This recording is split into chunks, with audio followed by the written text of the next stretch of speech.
I did get a question in the comments here regarding the Origin Effects Revival Drive and the Revival Trem, and they both offer a true analog recreation of the preamps in vintage amps.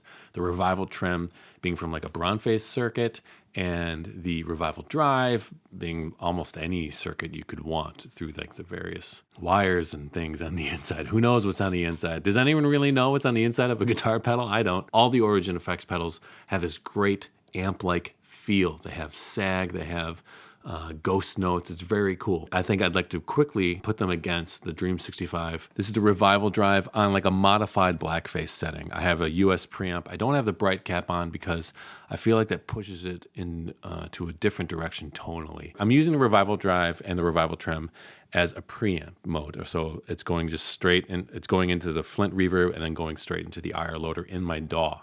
Okay. I don't have the bright cap on. If I was going into like an Iridium or my amp, I would have the bright cap on and then I would EQ it further. When you have this acting as a preamp, completely as the only tone modeler, I don't like using the bright cap. I'll do a whole separate video on how awesome these pedals are. But this is like a modified blackface setting. GNL Lawler pickups, neck pickup on the Revival Drive. The volume between like 8 and 9 here.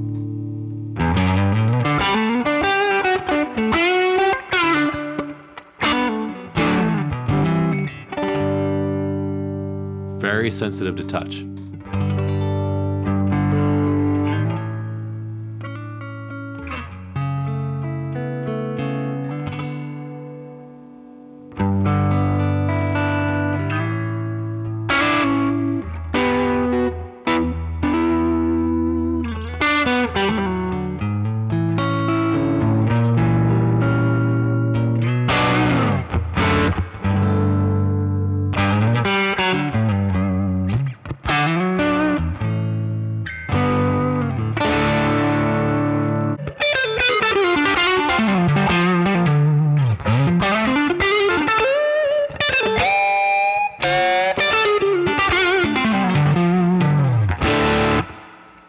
Great sounds, great tones.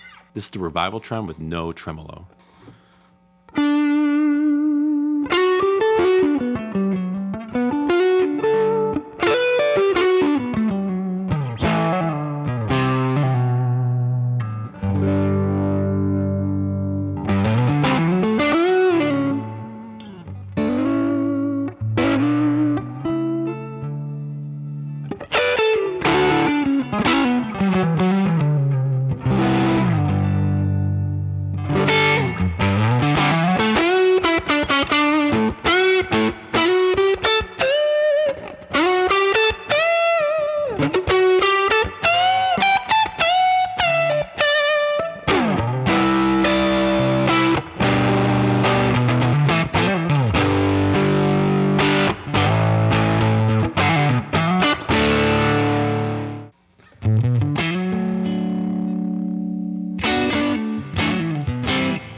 It's just really so good. I mean, obviously, there's a lot more tonal shaping involved on the Dream than running the Revival Drive as a straight preamp.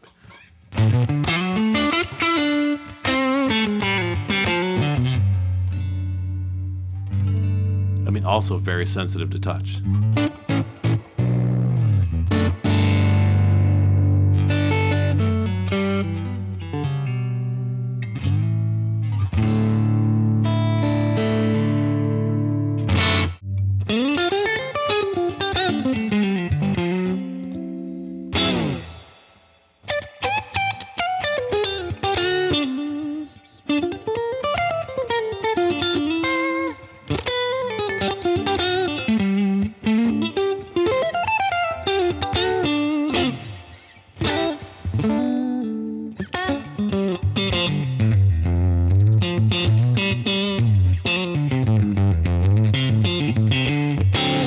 Oh my God.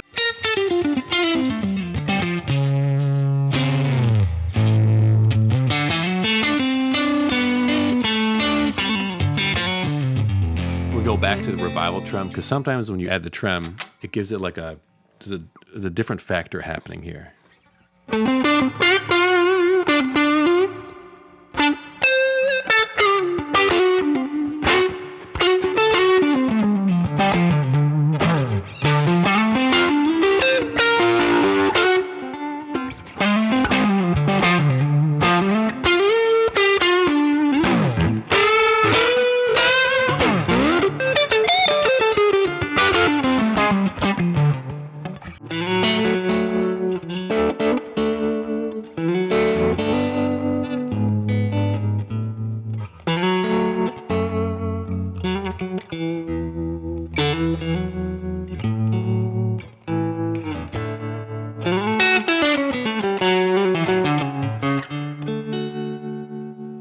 That's a cool sound. I feel like when you play the revival trem without the tremolo, it still sounds great, but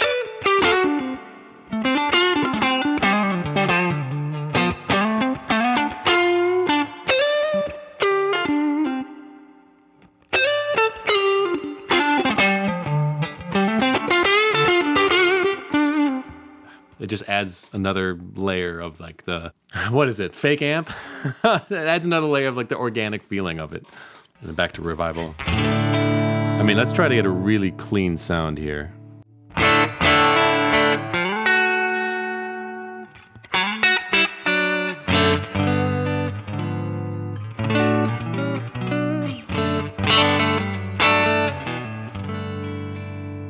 You're just not getting that oomph. What I'd like to do, right about 12 is usually where that low end starts to kick in and the mid start to kick in to make it feel like a real amp.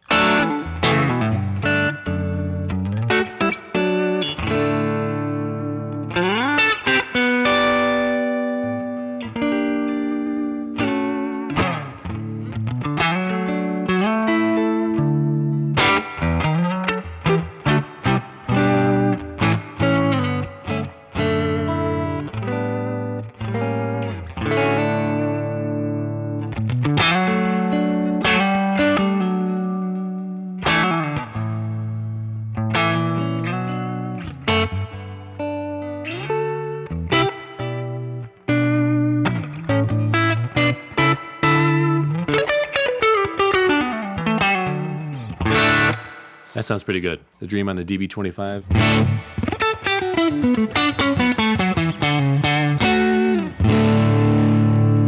That's kind of close, right?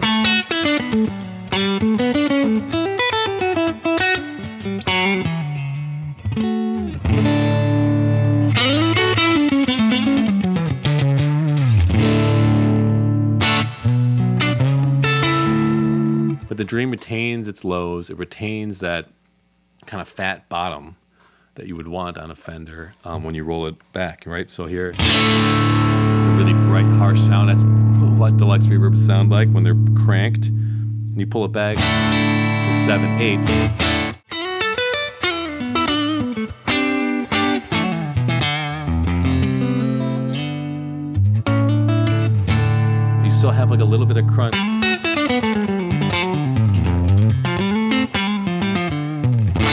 You still have that crunch.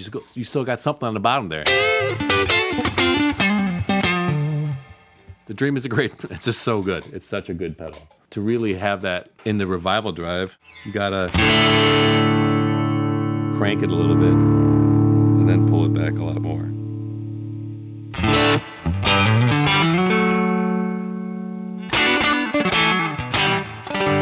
It's close though, it's cool.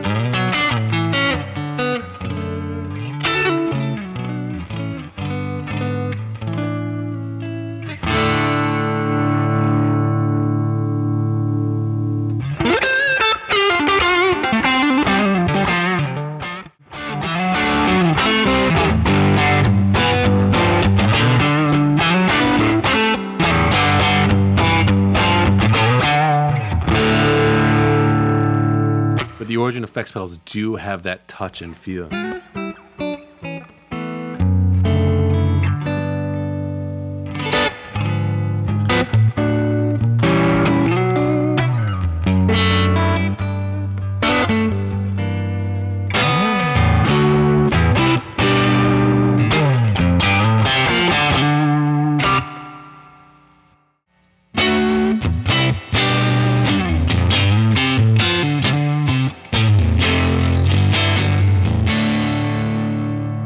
Revival Trem and the Revival Drive are awesome pedals, but they work best, in my opinion, in front of an amp or an amp simulator pedal. They work best in front of a pedal that is not the Dream 65. In fact, I think they work best in front of a Strymon Iridium round channel because it's so flat. And now, not everyone wants that out of their pedal, their amp simulation pedal, but it works great when you have a Revival Drive in front of it and the right IR behind it. The interesting thing about the Dream, though, even though I have the volume turned all the way up here, it really comes alive with overdrive when you put humbuckers on it. I did a video on it. It blew my mind. I couldn't believe how good it sounded. It might be the top overdrive tone I've ever heard. Check it out.